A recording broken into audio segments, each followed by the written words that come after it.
오늘 우리가 보고 있는 말씀은 출애굽기 22장 말씀입니다.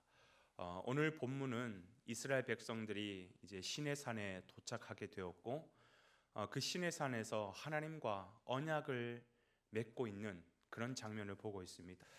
이 언약이라고 하는 것을 우리가 어렵게 생각할 필요 없이 쉽게 말해 결혼식을 맺는다 이렇게 이해하면 거의 정확할 것입니다. 지금까지 죄로 인해서 서로 깨어진 관계가 결혼식을 하는 거예요. 다시 하나가 되는 거예요. 나는 너의 하나님이 될 것이고 너는 나의 백성이 될 것이다. 나는 너의 신랑이 될 거고 너는 나의 신부가 될 것이다. 그러니까 이제는 알고 지내는 사이 정도 그렇게 사는 것이 아니라 나는 너의 하나님, 너는 나의 백성, 이런 아주 긴밀한 결혼 관계 속으로 들어가는 것이죠. 그러면 부부는 어떻습니까? 서로 닮잖아요, 그죠? 부자지간에도 어떻습니까? 서로 닮잖아요. 그래서 지금 이 언약식을 하는 이 대목에서 하나님께서는 이제는 너는 나와 상관없는 자가 아니라 나의 신부야, 내 자녀야. 그러면서 언약을 맺으시면서 너는 이제 나를 닮았으면 좋겠어. 내가 어떤 하나님인지 알아? 내가 이러이러한 하나님이야. 나의 마음은 이렇고 나의 성품은 이래. 그것처럼 너희들도 나의 마음과 나의 성품을 닮았으면 좋겠어 하면서 지금 무엇을 주시냐면, 지난 시간에 우리가 봤었죠. 십계명을 주시고 그리고 지금 계속해서 여러 율법을 주고 계시는 것입니다. 그래서 오늘 본문에도 보면 어떤 율법이 나오냐면, 오늘은 이웃에 관한 율법이라는 거예요.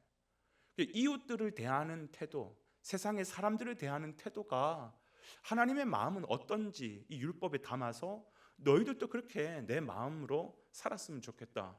이게 이웃에 관한 율법이거든요. 제일 처음에 나오는 내용이 뭐였습니까? 배상에 관한 율법이었다라는 겁니다.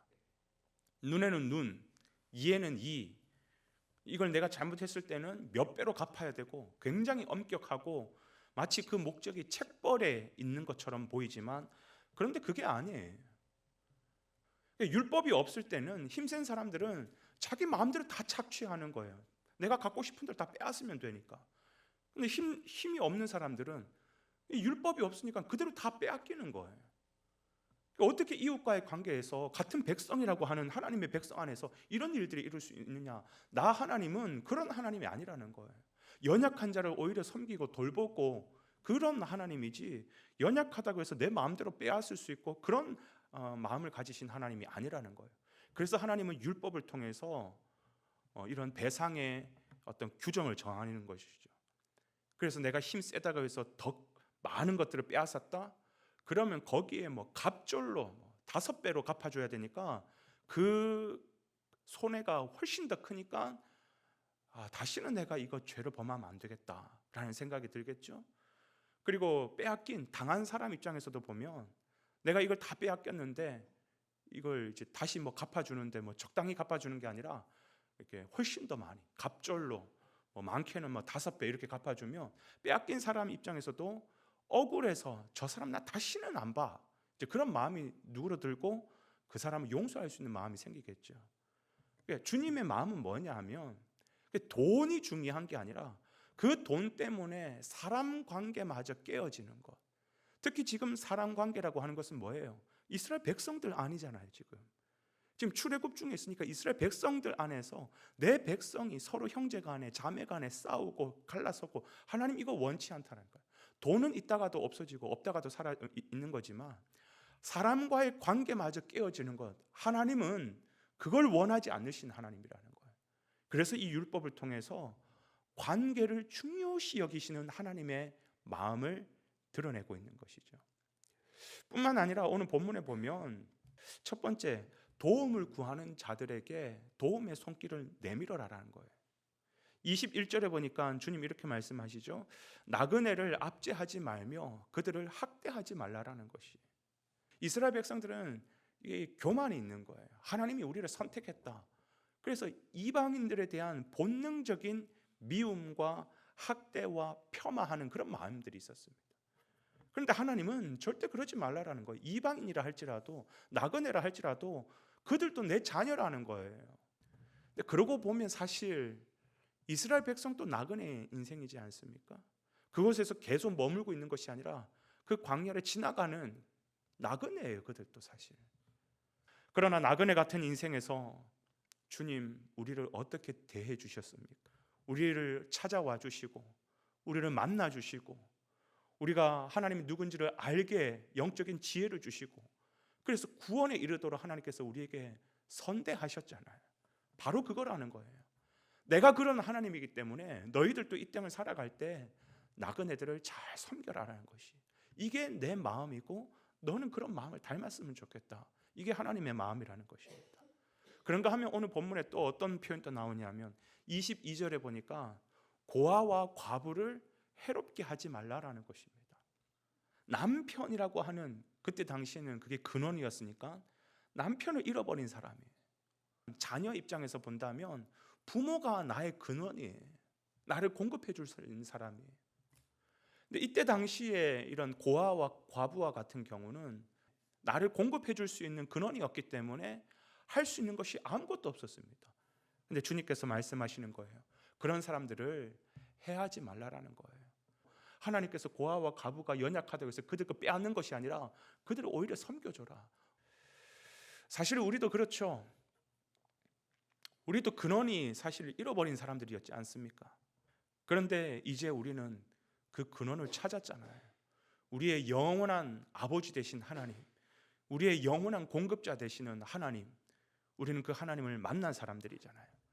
그러니 그 은혜를 경험한 자, 그 하나님과 이제 약혼식을 하면서 언약식 안에 들어가는 자는 하나님의 마음을 닮아 약한 자들, 고아와 과부들을 섬겨주라라는 것이.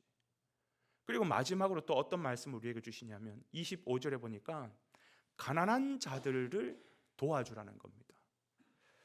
내 백성들은 자기 배만 채우면서 살아가는 사람들이 아니라 나눠줄 수 있는 삶을 사는 것, 이게 하나님의 백성들의 모습이라는 거예요. 왜? 우리는 공급원 되시는 하나님을 만난 사람들이잖아요.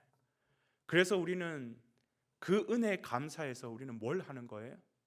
하나님이 내게 주셨습니다. 그 감사의 표현으로 우리는 뭘 해요? 하나님 앞에 헌금도 드리기도 하고 또 그 신앙의 고백으로 우리는 11조도 드리잖아요.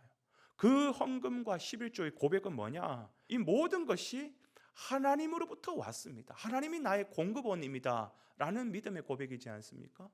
근데 그 하나님이 우리에게 일러주시는 거예요. 뭐냐면 내가 너희에게 공급한 것, 너를 위해서 다 써라고 준 것 아니다. 내가 너에게 준 것은 목적이 있다. 그 목적이 뭐냐? 너를 통해서 너가 축복의 통로가 되어서 연약하고 가난한 자들에게 흘려보내라. 이게 하나님께서 우리에게 주신 명령이라는 것이에요. 그래서 가난한 자들을 도와주라라고 주님은 말씀하고 계시는 것입니다. 그럼 가난한 의미가 뭐지? 연약하다는 의미가, 이건 상징적으로 해석할 것이 아니라 문자 그대로예요. 그래서 우리는 하나님의 백성으로 이 땅을 살아갈 때 우리는 교회로 모였잖아요, 그죠? 교회에는 반드시 이루어야 될 5가지 사역이 있습니다. 교회 5대 사역이 있습니다. 그게 뭐냐면 예배, 전도, 훈련, 친교, 그리고 그 마지막이 뭐냐면 구제라는 거예요. 구제. 교회는 구제 사역을 해야 되는 것입니다. 이 세상 사람들을 축복하고 이 세상에 연약한 사람들에게 손 내밀 수 있는 그런 하나님의 마음을 가진 공동체, 그게 바로 교회라고 우리에게 말씀해 주는 것이죠. 그렇기 때문에 오늘 우리 하루의 삶을 사는 데 있어서도 내가 교회라고 한다면, 내가 교회 공동체의 일원으로 살아가고 있다면 이 5가지, 그 중에서 오늘 특별히 구제에 대해서 주님께서 말씀해 주시기 때문에 내 주변에 연약한 이웃이 누가 있나, 또 내 회사에서나 내 직장에서나 내 삶에서 어려움에 처해 있는 사람들이 누가 있나, 그들을 기억해주고 또 그들에게 먼저 손 내밀 수 있는 믿음, 신앙, 이게 진정으로 주의 백성됨의 삶이라는 것을 우리가 기억하며 오늘 하루를 살아내시기를 주님의 이름으로 축복을 드립니다.